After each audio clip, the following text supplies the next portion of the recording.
Las grabaciones que realizaron los agentes de la Guardia Civil pues no daban cumplimiento al auto decretado por el juez Baltasar Garzón, en el que disponía que las personas detenidas tenían que ser grabadas en todo momento.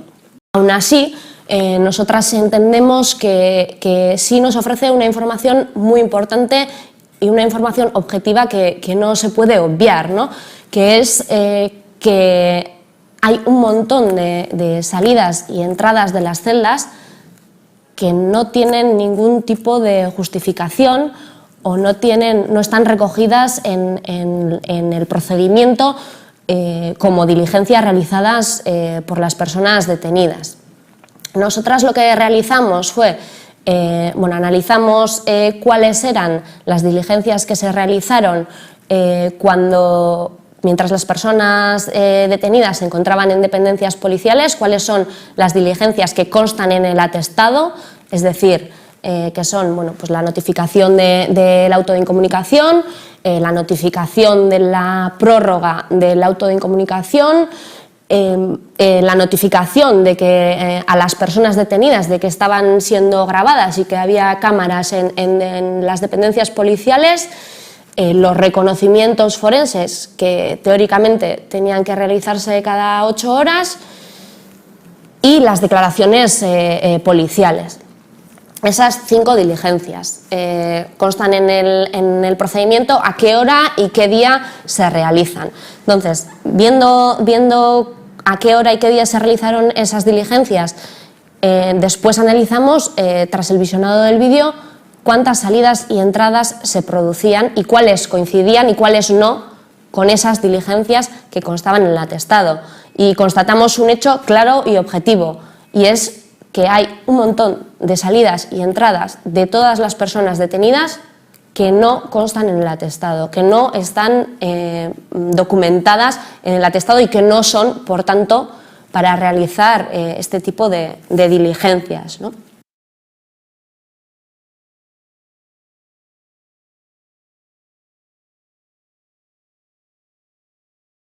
¿Había algún abogado con usted?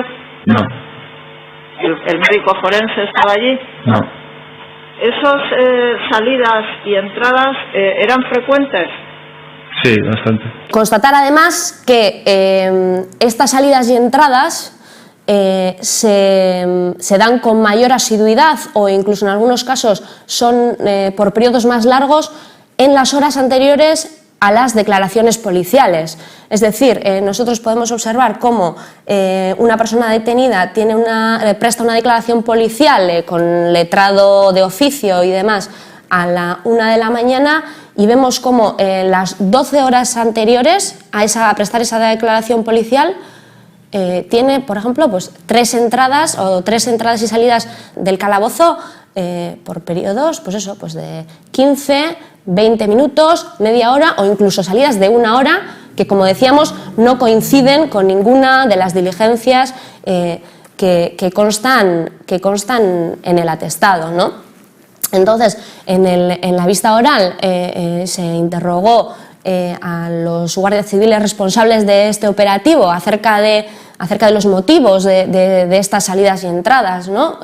¿Por qué se sacaba a los detenidos por estos periodos tan largos y sin que constara en el atestado? Y no se ofreció ninguna respuesta a esto. Lo único que se limitaron a decir es que que únicamente fueron sacados para realizar esas diligencias. El señor Cotano sale varias veces de la celda y está a periodos de 45-50 minutos. No coinciden esos periodos con ninguna diligencia reseñada ni de las que usted me haya dicho. ¿Me puede usted explicar si no estaba reseñándole las huellas, todas esas cosas que me ha dicho, si no había reconocimiento forense, si no estaba declarando, si no estaba comiendo, si no había salido al servicio porque se le ve salir por ese pasillo? ¿A dónde iba y dónde podía estar 45 minutos el señor Cotano? En concreto, en relación con el señor Cotano, pues están documentadas 16 diligencias, incluida la del ADN, que también aparece el día 26 de julio a las 5 de la madrugada. y constan 26 salidas de la celda. ¿Me puede usted decir si las diligencias son únicas y exclusivamente las que me dice? Me ha dicho que incluye el ADN, le he dicho que también consta, y además cuando incluso esas otras 10 diligencias más que se hicieron, ¿para qué eran? A ver, a Gai Cajareño, ¿a cuántos zulos le llevaron? A Cajareño, ninguno. ¿A cuántos registros le llevaron? Ninguno, se realiza el suyo antes de bajar a... Bien, entonces, con Gai Cajareño, además de la notificación de incomunicación, la prórroga de incomunicación, los reconocimientos forenses, la recogida de huellas, la comunicación de cámaras, ¿qué más hicieron con él? Únicamente para esas diligencias. Únicamente. Por lo tanto, constan 14 salidas no justificadas de Ana Isabel Prieto de su celda. Si sus señorías miran los minutos que ayer señalaba esta parte, se van a encontrar que Mayalen Suazo tiene más de 20 salidas de la celda y que las diligencias que aparecen documentadas en la causa son única y exclusivamente 13. Y las diligencias aparecen, porque aparece muy claramente cuáles son. Aparece que son la notificación del auto de incomunicación el día 22, la notificación de la prórroga de incomunicación el 23, el auto de las cámaras el 23, la declaración policial el 25, los reconocimientos forenses, que aparecen todos ellos en los partes forenses que están entregados y que son exactamente 10. Es decir, son lo que les hemos indicado más los reconocimientos. 10, no 9, porque el último es de la Audiencia Nacional. Son 13. A preguntas de esta parte, a los instructor y secretario se insistieron en decir que solo salía para esas diligencias. Si eso es así, ¿a dónde va el resto? ¿A qué?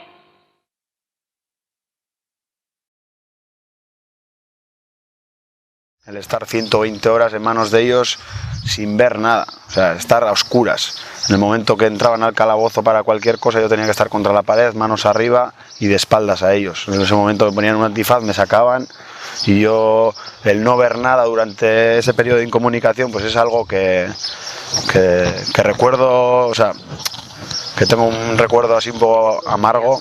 A los detenidos les traían hasta la puerta encapuchado, con una capucha, y luego se la quitaban. Y también tengo que decir que en el calabozo había una cámara que filmaba, vamos, tenía que ser una cosa confidencial, sin embargo me imagino que estaría filmando. Y en ese momento, cuando se le ponían un poco más derecho, que dice para ir más rápido, ¿usted podía ver lo que pasaba a su alrededor?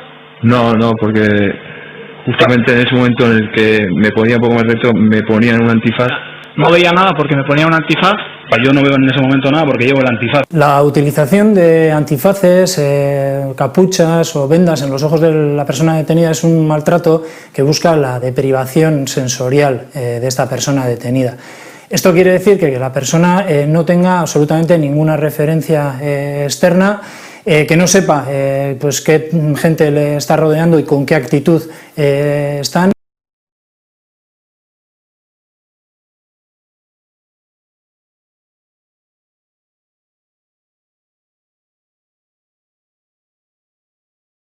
El relator contra la tortura de Naciones Unidas hizo una visita al Estado español y a Euskal Herria en el año 2003, publicando un informe contundente sobre la situación de la tortura, precisamente en este ámbito de la detención incomunicada.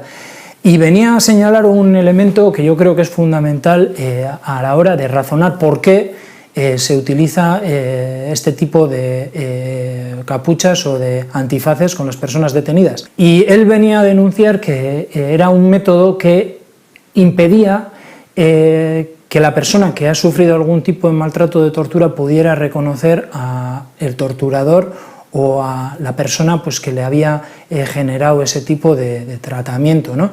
Entonces es en cierta manera un sistema que cierra el ciclo de la impunidad en el tratamiento a la persona detenida, y de esta manera pues genera que una persona que ha sido realmente torturada no pueda ejercer el derecho a una denuncia por esos tratos recibidos, porque al final no puede identificar realmente a quién fue la persona autora de este delito de torturas. ¿Sabe usted si al señor Cotano le sacaban del lugar donde estaba con un antifaz? Podría ser. ¿Eso es habitual? No. ¿Y por qué se hace? ¿Por qué podría ser? Por motivos de seguridad, porque aparte dentro de las dependencias, al lado hay otras dependencias de la Guardia Civil y para que no reconociese a nadie.